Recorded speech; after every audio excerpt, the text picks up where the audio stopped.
Sartori. En la siguiente elección decía Sartori, participación es tomar parte. Amigos de BPI TV, nosotros de inmediato vamos a llevarle para ustedes parte de la exposición que a esta hora realiza Gabriel Reyes, quien es politólogo, quien está acompañado por Cipriano Heredia, quien es abogado constitucionalista, y John Magdaleno. Todo esto dando detalles sobre si ir o no ir a las elecciones presidenciales con las condiciones actuales que plantea el Consejo Nacional Electoral. Escuchemos. Y el número de participantes. Y entonces analicé lo que iba a ser este proceso convocado sin fecha.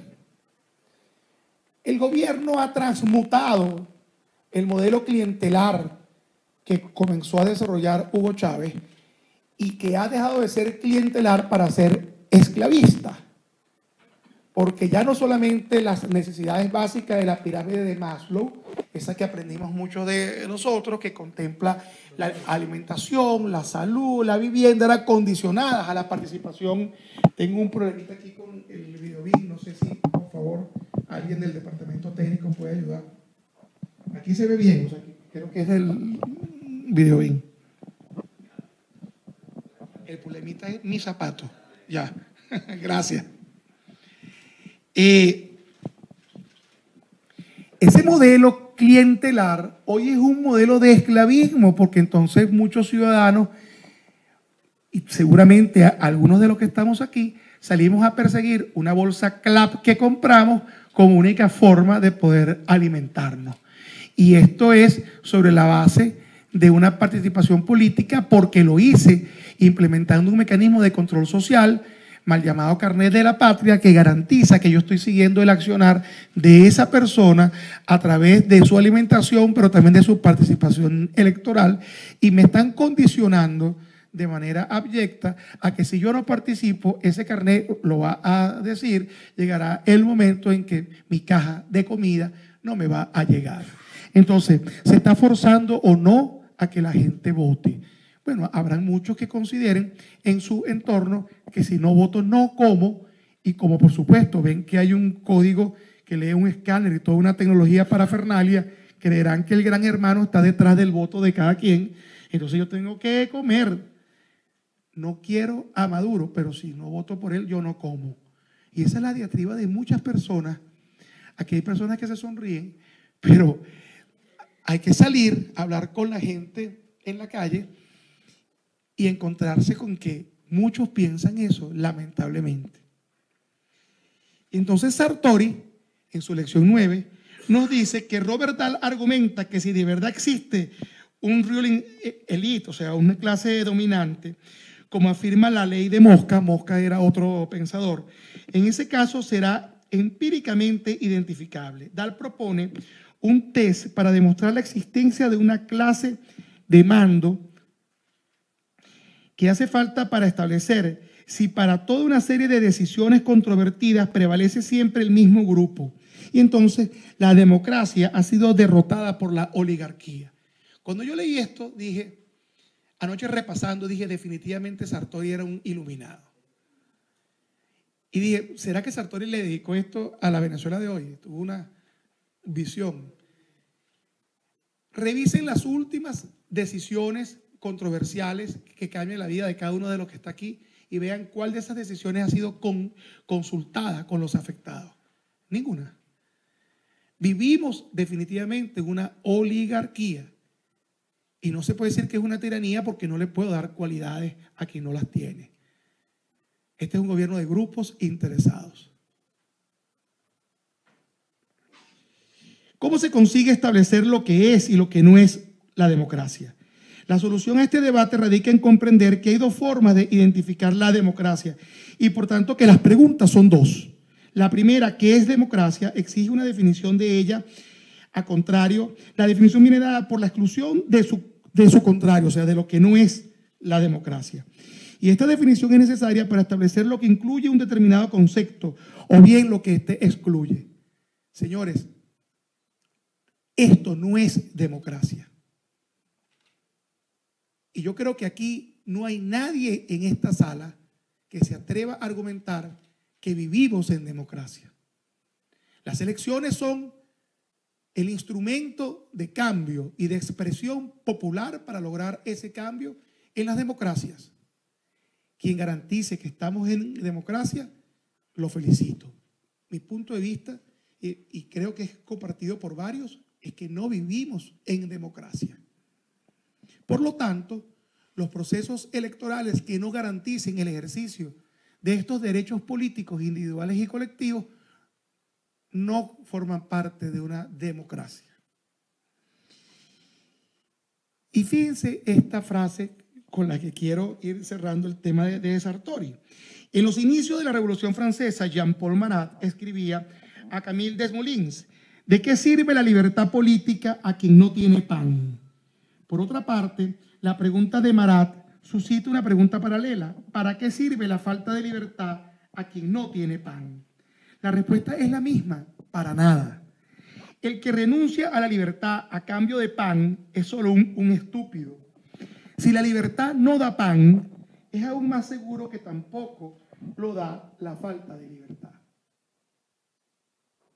Esto lo dejo para la reflexión de quienes lo escucharon. Yo no vendo el libro de Sartori, no soy su publicista, pero creo que me llama mucho la atención, sobre todo esta lección que dice, citando a Amartya Sen: es obvio que las elecciones no instituyen un sistema democrático. Las elecciones son una condición necesaria, pero no suficiente de democracia.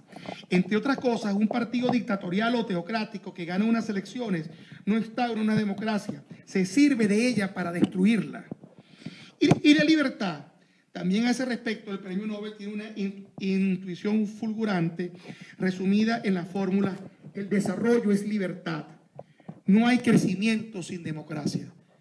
En un país sumido en la miseria, vuelvo a preguntar, ¿hay democracia?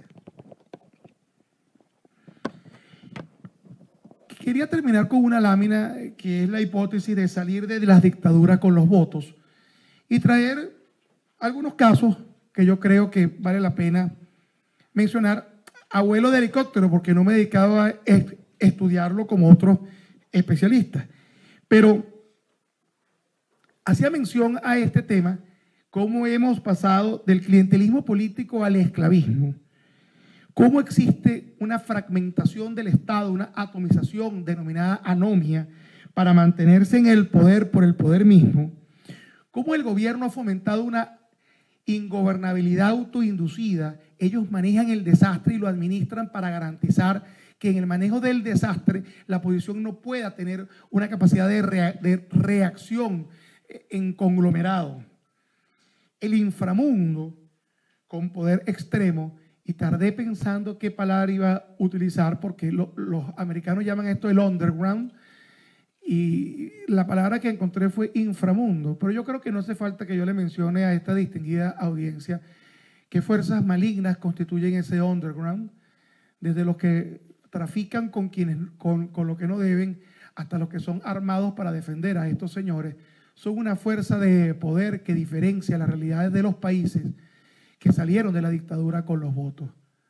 Pinochet no tenía colectivos, ni era considerado por la gente de afuera como un narcoestado. El tutelaje armado, siendo Pinochet comandante general de la Fuerza Armada, perdió su plebiscito y dijeron: mire, Augusto, usted perdió. Y él tomó su uniforme de gala y se fue a ocupar su puesto de senador en el Congreso, pero se fue. Y la Fuerza Armada apoyó al resultado, porque ninguno de ellos, a pesar de que la violación de los derechos humanos era algo consabido, se manejó en el dilema de nuestros funcionarios, que es el dilema entre hombre infinitamente poderoso y un paria fugitivo que no tenga dónde irse a disfrutar de las mieles del dinero mal habido que ha hecho. Por supuesto, este éxodo masivo de nuestra clase media es un factor importantísimo que debe ser considerado. En Chile, este proceso se dio porque de Allende salimos a un hombre que respetó la propiedad privada. De un Allende comunista pasamos a un Pinochet que creyó en la propiedad privada y que la trabajó y que la desarrolló, y que con esta propiedad privada hubo un sentido de independencia que lo da precisamente el ejercicio de las libertades, entre ellas las económicas, y que en ese momento esos ciudadanos decidieron por el bien de su futuro, independientemente de la agenda política, y se apartaron de Pinochet. Eso existe en una Venezuela esclavizada detrás de una bolsa de comida. Yo no lo sé.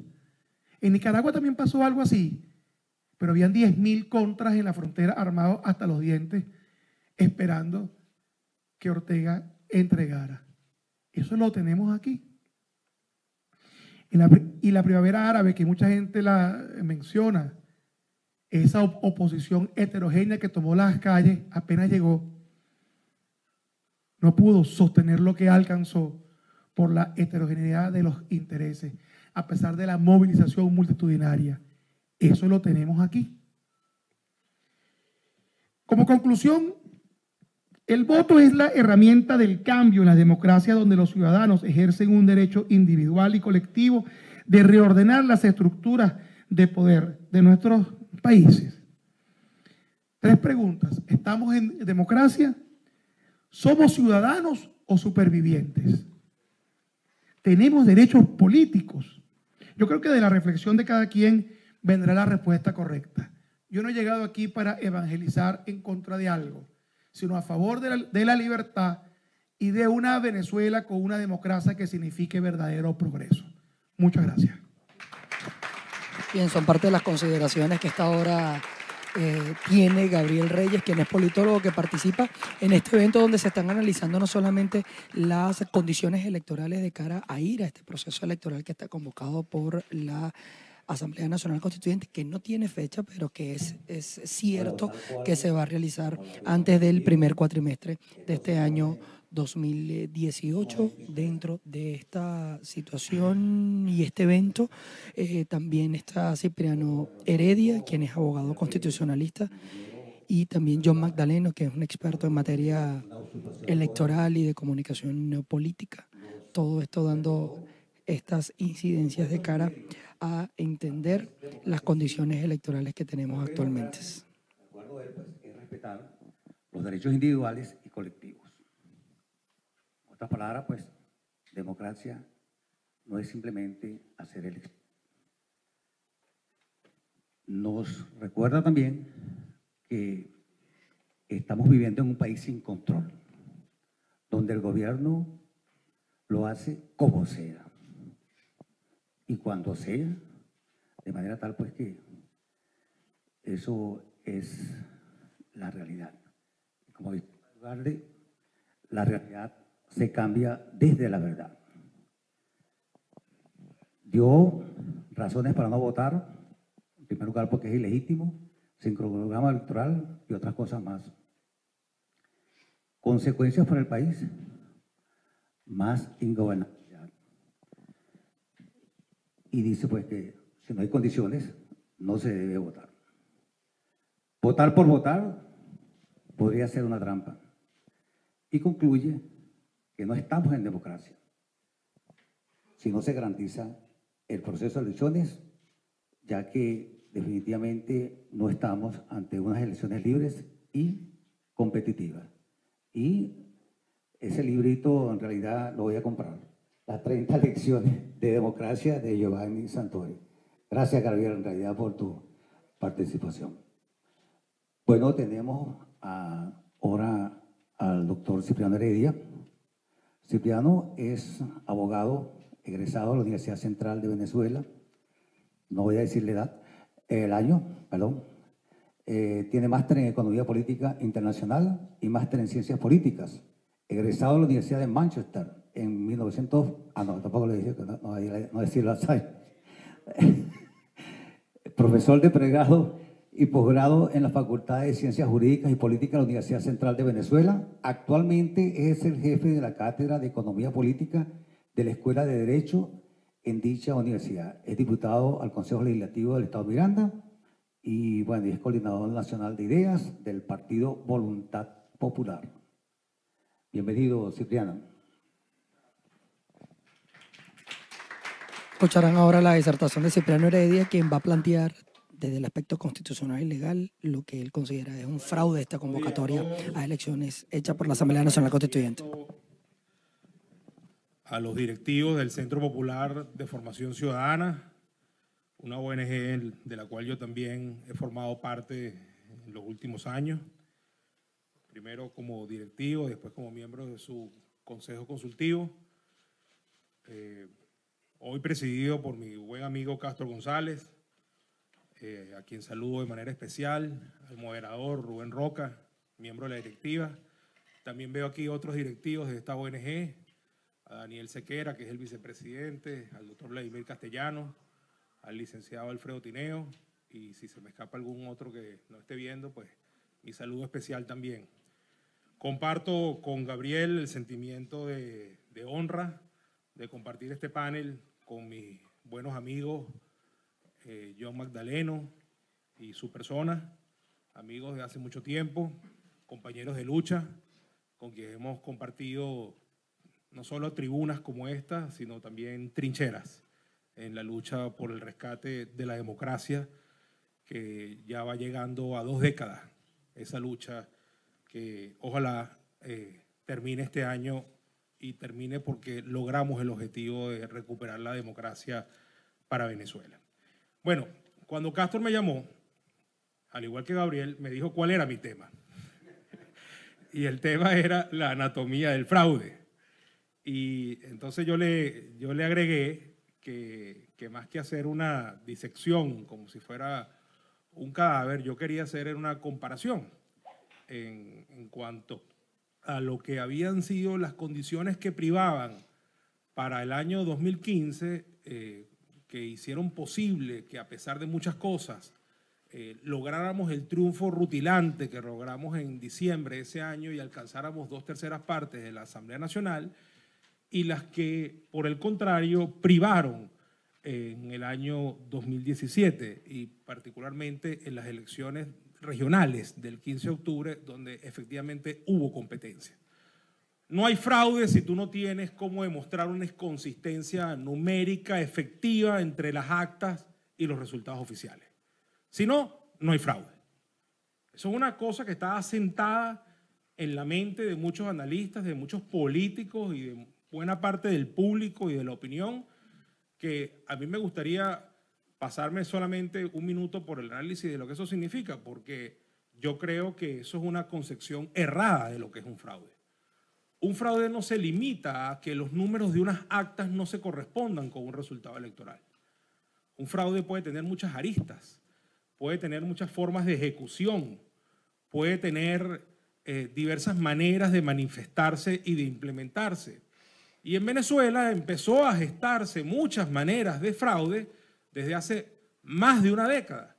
Yo me acuerdo perfectamente, por citar solamente 2 ejemplos de los muchos que pudiéramos traer aquí, todo lo que rodeó al referendo revocatorio del 2004. Al final, ganó Chávez. Muchas encuestas decían, eso es verdad, no lo voy a negar, las curvas se cruzaron más o menos a mitad de año, y en las últimas encuestas, las que había disponibles antes del proceso electoral, que fue exactamente el 15 de agosto del 2004, esa fecha también me la sé, Gabriel, resulta ser que Chávez efectivamente ganaba las encuestas con respecto al sí y al no en el revocatorio. Ahora, el hecho de que las encuestas hayan dicho que él podía ganar borra de un plumazo todas las irregularidades que adornaron ese proceso. Eso es algo que se puede despachar a la ligera. Cantidad, centenares de gente denunciando que habían votado por el sí y les había aparecido la papeleta votando por el no. Y era cosa que mostraban en las pantallas de televisión. Gente denunciando cómo se pudieron quitar la tinta indeleble de sus dedos con solamente agua y jabón. La cantidad de centros donde no se cumplió la auditoría mínima que se tenía que cumplir del 1% de las mesas, ni siquiera un 1% se llegó a cumplir en el caso del referendo revocatorio. El estudio que hizo Tulio Álvarez, donde demostró que en varias decenas de municipios hubo más electores que habitantes, que pobladores. Eso fue subestimado. El estudio de los profesores de la Universidad Simón Bolívar, que haciendo un análisis tecnológico de los logs de la CAN TV, demostraron que lejos de lo que debía ocurrir, que las máquinas transmitieran unilateralmente y solamente estuvieran enchufadas al final del proceso, estuvieron transmitiendo bilateralmente durante la mayor parte del día. Es decir, fue y vino información. Eso se puede despachar solamente con decir que las encuestas decían un mes antes que Chávez podía ganar el referendo. Yo creo que no. Yo creo que no. Porque pónganse ustedes que lo haya ganado. Y pónganse ustedes que lo haya ganado 51-49. Es lo mismo eso que haber publicado unas cifras oficiales 60-40 que todo el mundo asume como buenas. Yo creo que eso es un error. Porque uno no tiene por qué aceptar que la ventaja de nadie se abulte de una manera tan significativa. Porque eso comienza a crear un camino que ha servido para llegar a donde estamos precisamente en este momento. En el 2013 pasó algo parecido. Aquí todos tenemos la duda razonable de quién ganó las elecciones del 2013. En lo personal pienso que las ganó Capriles. Yo pienso eso. Pero volvemos al tema. Capriles, si no tienes el 100% de las actas que demuestren con fehaciente fuerza que ganaste las elecciones, actas en mano, no hay más nada que hablar. Y entonces resulta que no sirve de nada que uno haya visto con sus propios ojos, que uno haya presenciado cómo había violencia en los centros, cómo tuvimos que sacar a los testigos de los Erazos en medio de una balacera, cómo el voto asistido aumentó de 1.5 por mesa, que se supone que es un voto reservado, una asistencia reservada para los ancianos, para los discapacitados. Resulta ser que aumentó de 1.5 a 12 votos asistidos por mesa en esa elección, porque un comisario político se encargaba de supervisar y acompañar hasta la urna a algunos electores que ellos tenían en su lista porque cobraban alguna beca o eran beneficiarios de alguna misión, y el comisario político los acompañaba para ver por quién estaban votando y asegurarse que lo hicieran por el PSV, para solamente citar alguna de las irregularidades. Eso no importa. Eso no habrá hecho la diferencia de los 200.000 votos que fue la diferencia oficial entre Maduro y Capriles. Yo creo que sí. Yo creo que eso afectó profundamente el resultado. Entonces sí, la cosa no da una inconsistencia numérica comprobable entre acta y resultado, no hay fraude. Caramba. Entonces, yo insisto, aquí lo primero que nosotros tenemos que abordar con mucha seriedad es qué es un fraude electoral. Y si nos vamos a limitar a la diferencia comprobable, la inconsistencia entre actas y resultados oficiales, pues nos estamos nosotros mismos haciendo un flaco favor, porque bajo esa limitadísima y restringida concepción, pues no vamos a ver mucho de lo que está pasando y que nos ha traído hasta aquí. Muy bien. Dicho esto, quiero decir también que los resultados del 2015, que evidentemente se hicieron bajo una situación de gran ventajismo por parte del gobierno, el cual como siempre usó descaradamente los recursos públicos a su favor, el cual coaccionó a miles de personas que son beneficiarios de emisiones, el cual vendió la tesis de que el voto ya no era secreto y que ellos podían saber, el cual ejerció una enorme influencia sobre funcionarios públicos, asustándolos, amenazándolos, etcétera. Aún así pudimos lograr un resultado porque efectivamente hubo una avalancha de votos a favor de la oposición que permitieron que 58% de los votos se transformaran en 67% de la representación. ¿Por qué? Porque el sistema electoral estaba concebido para beneficiar a la mayoría. ¿Y qué significa eso? Los sistemas electorales influyen en los resultados. Y como el chavismo era mayoría hasta el 2013, había concebido un sistema electoral que le permitía maximizar su votación y obtener mayor representación de la que proporcionalmente les hubiese correspondido.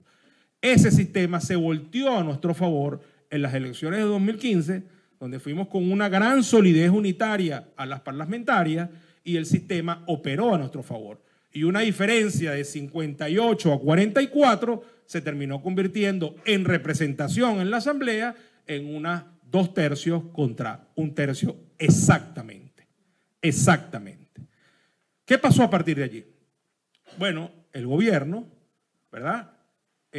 Por supuesto le dolió la derrota y nosotros la estuvimos celebrando largamente. Pero el gobierno, que no es corto ni perezoso y que además maquina para el mal, se vacuna cuando le da una enfermedad para que no le vuelva a dar, y evidentemente tiene como objetivo fundamental permanecer en el poder, el gobierno empezó a dar los pasos necesarios para que eso no le volviera a ocurrir, para no volver a perder más nunca una elección. Y empezó a hacer cosas importantes que en un primer momento, consistieron en suspender al derecho al sufragio. Aquí debió haber habido, mis queridos amigos, por lo menos 3 elecciones en el 2016 que no se hicieron.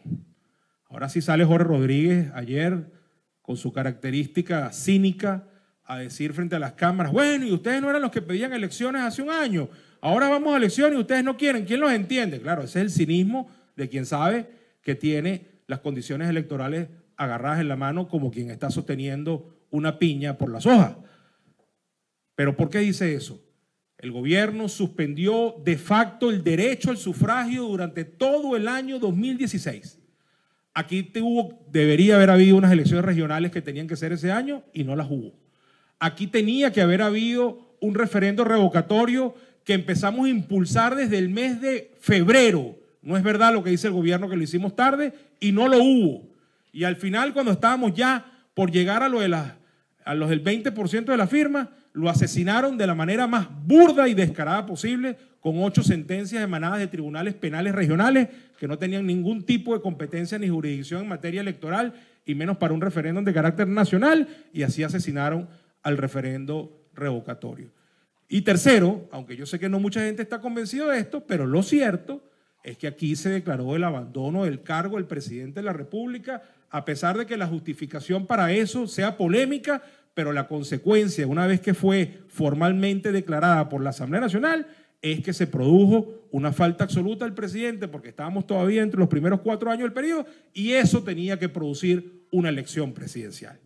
Bueno, pues el gobierno se las arregló para que no hubiera ninguno de los 3 procesos electorales que les acabo de decir. Es decir, lo primero que hizo el gobierno frente a la victoria de la oposición en diciembre del 2015 fue, además de neutralizar por la vía del TCJ todo lo que salió de la Asamblea en materia de leyes y de acuerdos políticos, que fue una de las cosas que hizo, la otra que hizo fue decir, yo no voy más a elecciones porque no estoy dispuesto a perder más elecciones. Por eso no hubo regionales en el 2016, por eso no hubo revocatorio en el 2016, por eso no hubo elecciones presidenciales en febrero o marzo del año 2017. Muy bien, vinieron las protestas, se volaron a la Asamblea de un plumazo en una sentencia archipolémica del Tribunal Supremo de Justicia en marzo del año pasado. Eso empezó a traer fisuras internas en el oficialismo. Luis Ortega Díaz dio un paso atrás en su militancia política, empezó a hacer críticas, terminó siendo execrada, cayó en desgracia con el oficialismo, pues se produjeron otros pronunciamientos de gente que había estado cercana al gobierno o formaba parte de él, empezó un proceso de protestas en la calle y el gobierno en medio de las protestas convocó a unas elecciones de la Asamblea Nacional Constituyente. Todos sabemos cuáles fueron las bases comiciales, todos sabemos que nosotros decidimos no asistir para no convalidar semejante fraude que no fue consultado con el pueblo, que es el único detentador del poder constituyente originario, y todos sabemos cuál fue el resultado de ese proceso electoral. Instalada ya la constituyente, ¿verdad? Habiéndose ellos pagado y dándose el vuelto, entonces se convocan ahora sí unas elecciones que tenían bastante retraso en el cronograma electoral. ¿Esas elecciones eran inconstitucionales? No, la verdad es que no. Y de hecho por eso la mayoría de los partidos, creo que todos de hecho, decidimos asistir. Por 2 razones. Primero, porque a pesar de que la constituyente adelantó la fecha, esas elecciones estaban en la Constitución. Y nosotros además teníamos una queja permanente de que no se habían hecho en el año 2016.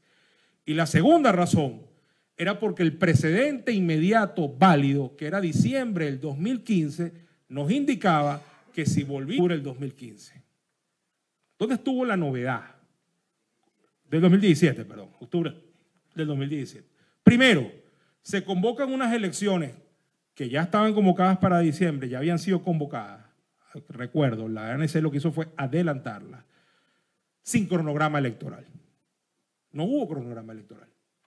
Esa cosa que uno veía siempre al principio de las elecciones, que los técnicos estudiaban con calma, este es el periodo de postulaciones, este es el periodo de sustituciones, este es el periodo de impugnaciones, este es el tiempo de la campaña. Nada de eso lo hubo. No lo hubo. No lo hubo. Además tuvimos que inscribir los candidatos en cuestión de días. Por eso cada partido inscribió el suyo o las alianzas que se habían hecho y después resolvimos las candidaturas unitarias en unas primarias que era lo correcto para poder ir unidos.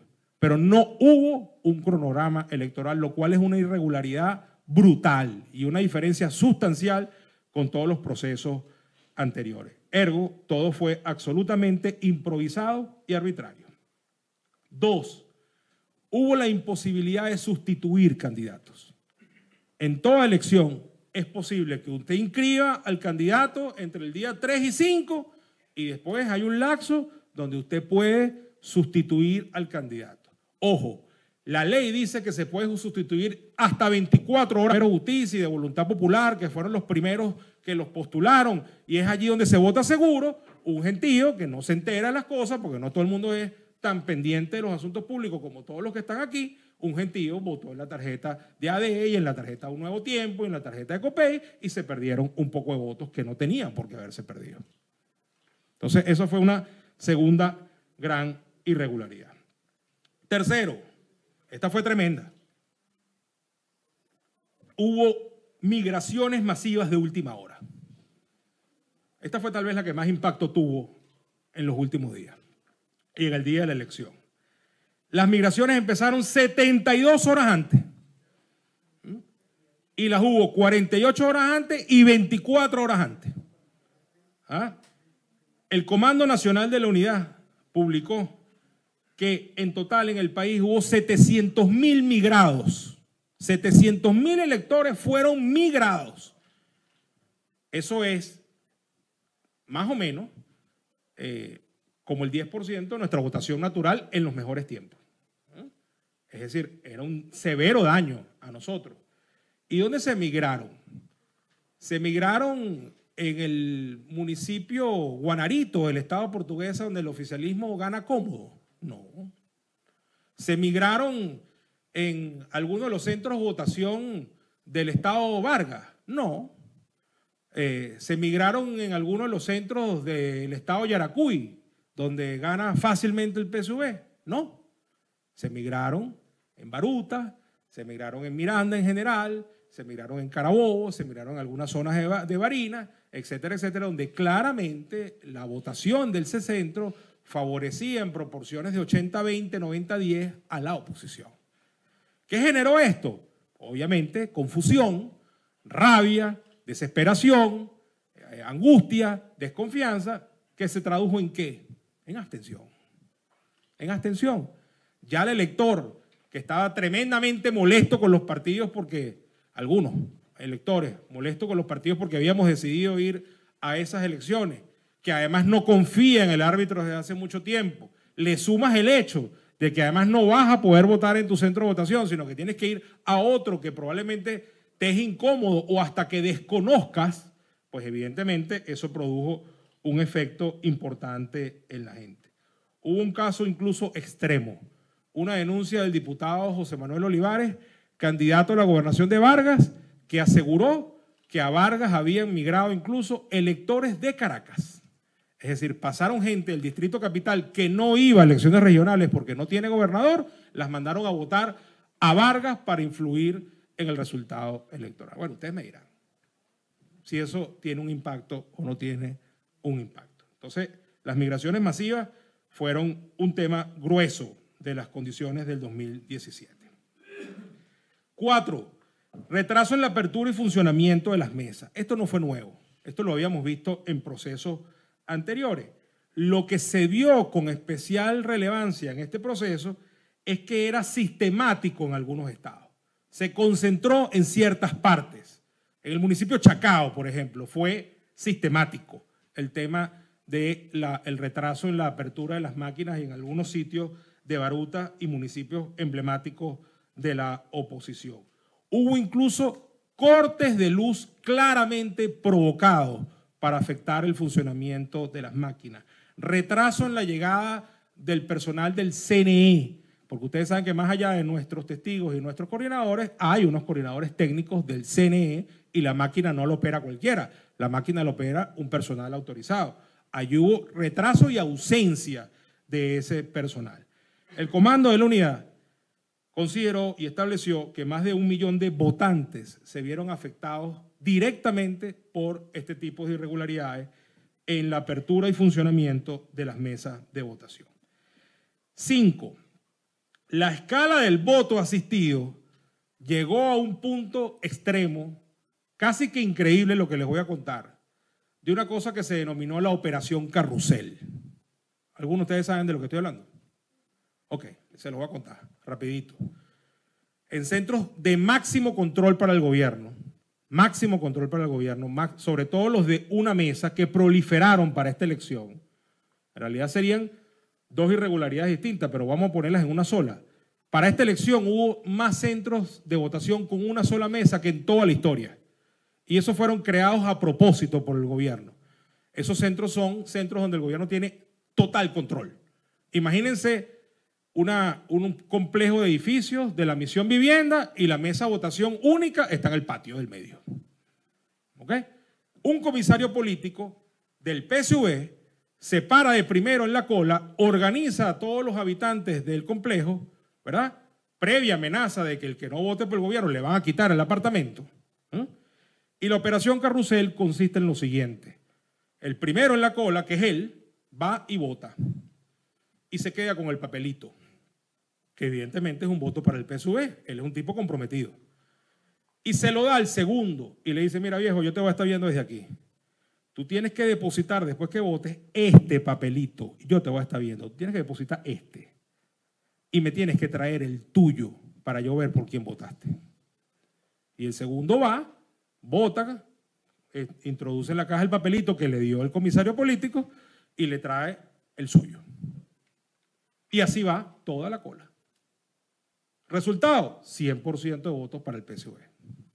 Así es, chequéenlo para que ustedes vean. La cantidad de mesas que hubo en las elecciones de octubre del 2017, cuyo resultado es 100% el PSV. 100% el PSV. 6. Acción intimidatoria por parte de colectivos y guerrilla contra testigos y electores opositores. Esto no es nuevo, yo mismo le conté como en el 2015, incluso tuve que ayudar a salir una pareja de amigos míos de un centro en Los Gerazos en medio de una balacera, pero esta vez llegamos a un punto extremo. En medio de las migraciones, por ejemplo, y este cuento me lo echó el mismo John, él fue de los migrados del centro de votación de Terrazas del Club Hípico para un centro de votación en el barrio Santa Cruz. Y bueno, la unidad tomó como previsión trasladarlos en unidades de transporte. Bueno, la unidad de transporte donde iba John fue asaltada por un grupo de gente que no quería que ellos fueran a votar. Entonces, claro, un tipo comprometido como John terminó de llegar a su centro y votó. Ahora, ¿cuánta gente no se devolvió en medio de situaciones como esa? O lo que me contó Adriana Elías, donde los migraron a ellos en un centro de votación en Guarena. Tenían que caminar medio kilómetro para llegar y medio kilómetro para devolverse porque las unidades no llegaban hasta la puerta del centro. En el camino los asaltaban. Tenían que lidiar todo el tiempo con gente armada. Bueno, vale, a lo mejor Castor lo hace y llega hasta el final y se cae a golpe con 2 o 3 tipos, pero te aseguro que hay mucha gente que lo que primero que ve un tipo armado a 2 metros va y se devuelve. Y efectivamente hubo una merma en la votación. Y un amigo mío en Barinas, del equipo de Freddy Superlano, me contó que a él lo sacó de su centro de votación en una zona rural un guerrillero con un fusil del centro de votación.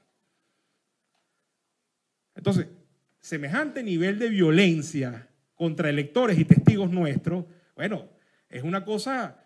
Cuando yo oí un audio de John en estos días muy interesante que decía, bueno, la oposición tiene que hacer la tarea, y yo asumo que a lo mejor en materia de testigos electorales es nuestra tarea, pero caramba, ¿qué hay que hacer entonces en esos sitios? ¿Contratar a Rambo de testigo?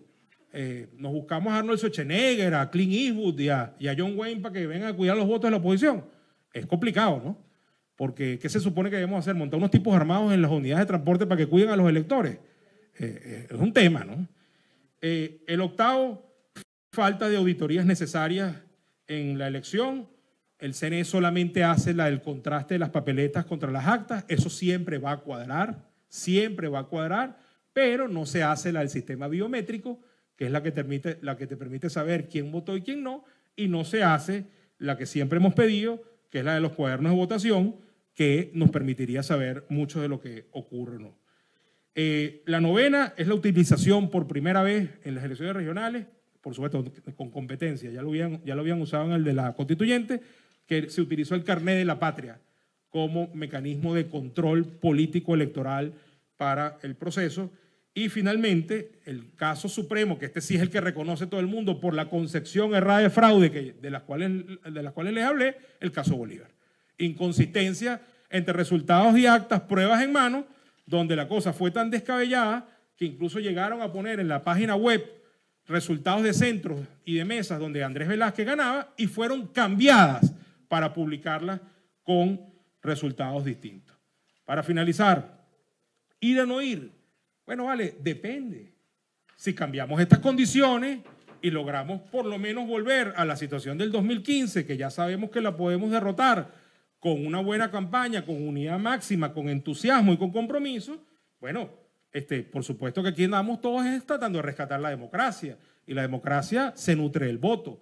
Ahora, si no logramos cambiar las condiciones, pues tiene sentido asistir a un proceso donde el gobierno tiene prácticamente el resultado garantizado a través de todos estos trucos. Bueno, yo creo que no.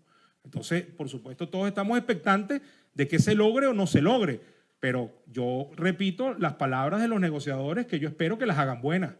Es preferible regresar sin un acuerdo, ¿verdad?, y deslegitimar al régimen en su propia charada, en su propia farsa, que venirnos con un mal acuerdo que lo único que haga es que nosotros le facilitemos al gobierno relegitimarse en una elección absolutamente dañada. Posibilidades hay muchas. Ahí está el caso de Chile, efectivamente hubo una elección, la dictadura lo reconoció, el caso de Nicaragua, eso fue una situación muy particular, pero también está la ruta de Toledo, donde en medio de la campaña el hombre se retiró porque se dio claramente que el proceso estaba amañado y eso produjo una crisis final. Y también está el caso de Serbia, donde se llegó hasta el final y después es que vino la crisis. Pero también está Churchill, que viendo que no había salida, le dijo a la gente, vamos a luchar hasta vencer porque aquí no hay solución posible ni forma de llegar a ningún acuerdo con un personaje como este que tenemos enfrente. Muchísimas gracias. Bien, disertaciones de Cipriano Heredia, que forma parte del panel de expertos, politólogos, abogados que están el día de hoy disertando sobre si ir o no ir a esta elección presidencial ya convocada por la Asamblea Nacional Constituyente. Evidentemente, un proceso electoral que recae sobre situaciones complejas, condiciones que no son aptas para de alguna manera asistir a un proceso electoral, pero también afirman que pueden haber soluciones que se puedan estar dando como parte de este tipo de eventos que se vienen dando, todo esto para analizar el tema de las condiciones electorales en Venezuela. Nosotros vamos a estar bien pendientes del desarrollo de este foro, si bien vamos a tratar de ver si podemos conversar con parte de los ponentes el día de hoy para de alguna manera tener la opinión de los ponentes del día de hoy, luego de lo que han sido estas disertaciones. Vamos a tratar de conversar con John Magdaleno para aprovechar nosotros también de hacer cobertura a otros eventos que tenemos. Su exposición no ha comenzado, pero como experto en materia electoral, ir o no ir, las condiciones están. Se dice de los factores políticos que están en conversaciones para elegir un candidato único, porque ni siquiera la oposición tiene candidato. ¿Cuál es el escenario que usted ve de cara a lo que va a ser ya este evento electoral que se va a estar desarrollando antes del primer cuatrimestre de este año? Bueno, mire, lo primero es que claro que yo no soy experto en esto electoral, ¿no? Yo soy especialista en otras materias, en el sistema político venezolano. Pero en lo esencial, pues por supuesto hay tres criterios con los cuales, en mi opinión, la oposición debería tomar esa decisión de si ir o no ir. En primer lugar, como se ha discutido ampliamente en la opinión pública, si están dadas unas condiciones básicas, unas condiciones mínimas como para que se produzca una elección competitiva en Venezuela. Si no hay garantía de elecciones libres, imparciales, competitivas, pues por supuesto, vamos, la probabilidad de que pueda obtenerse una victoria, que la oposición pueda obtener una victoria, es restringida. Digamos, ese es un criterio clave. El segundo es, que es la discusión que yo sostengo públicamente. Bueno, muy bien, ¿por qué no se revisa el repertorio de opciones disponibles para tomar una decisión? Porque una cosa es decir, no se participa. Muy bien, acto seguido, entonces, ¿cuál es el curso de acción que sigue? El año pasado se probaron los dos cursos de acción. En una elección se participó y en la otra no. Y yo recuerdo que era enriquecedor el debate cuando se abre el abanico de las experiencias de las transiciones exitosas hacia la democracia. Desde el punto de vista de las estrategias, para John Magdaleno todavía la figura del outsider es preponderante ya con el tiempo en contra prácticamente de la oposición, más no del gobierno. Mire, el tiempo, el efecto es la variable que opera en este momento en contra de la oposición, toda vez que las elecciones presidenciales han sido fijadas por lo menos a más tardar al mes de abril. Eso significa que si el outsider va a operar, tiene que anunciarlo públicamente a la mayor brevedad. Todavía no hay certeza acerca de si el outsider que todo el mundo, digamos, tiene en mente, en efecto va a competir. No está claro esto. Y eso en efecto es importante saberlo porque eso nos puede conducir a elevar la probabilidad de uno u otro curso de acción. ¿Ve viabilidad en el proceso de diálogo toda vez que ayer había una reunión pautada y las partes no acudieron? Pero está acá en Venezuela José Luis Rodríguez Zapatero, que ha sido como de alguna manera el artífice de las decisiones que se pudieran derivar de ese proceso de diálogo. Mire, para decirlo con mucha nitidez, yo creo que la probabilidad de que se llegue a un arreglo que incluya garantías de la competencia justa para un proceso electoral es baja. Creo que la probabilidad es baja. Es decir, no creo que los incentivos que tenga el gobierno para promover una transición hacia la democracia sean superiores a los incentivos que tiene como para intentar permanecer en el poder y dejar vivo el proyecto político. Así que creo que la probabilidad de un arreglo es baja. Ahora, lo que es importante que la gente comprenda, y lo digo precisamente a la luz de la experiencia internacional, es que no siendo ese un escenario cómodo para la oposición, tiene que ser utilizado. Es decir, la oposición tiene que echar mano a la negociación una y otra vez. Y hay una razón básica por la cual lo tiene que hacer.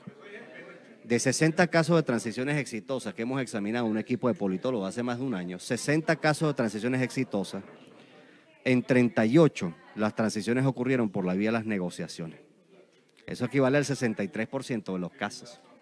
Esa es precisamente la dificultad que hay frente a un régimen autoritario que viola sistemáticamente garantías constitucionales. Por tanto, uno de los mecanismos que se encuentra es negociar la restitución progresiva de algunas de esas garantías que han sido violadas. Así que no es una cuestión de, digamos, preferencias o gustos. La oposición está forzada estratégicamente a intentarlo, aún a sabiendas de que la probabilidad de llegar a un arreglo sea baja. Bien, agradecemos a John.